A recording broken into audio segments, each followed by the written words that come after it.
You ask Tiger to solve. This deals with linear equations with one unknown. The final result is c equals -44. Let's solve it step by step. Simplify the expression. Multiply the fractions. Expand the parentheses. Simplify the arithmetic. Break up the fraction. Group all constants on the right side of the equation. Subtract 40/9 from both sides. Group like terms. Combine the fractions. Combine the numerators. Reduce the zero numerator.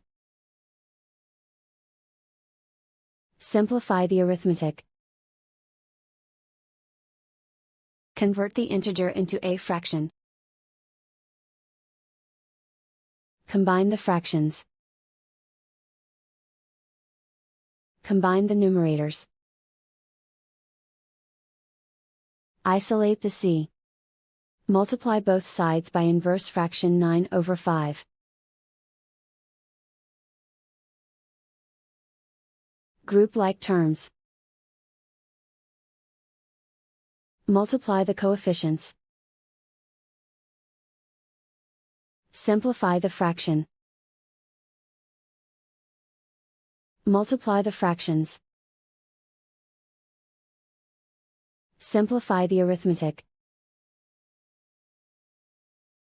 And so the final result is c equals -44.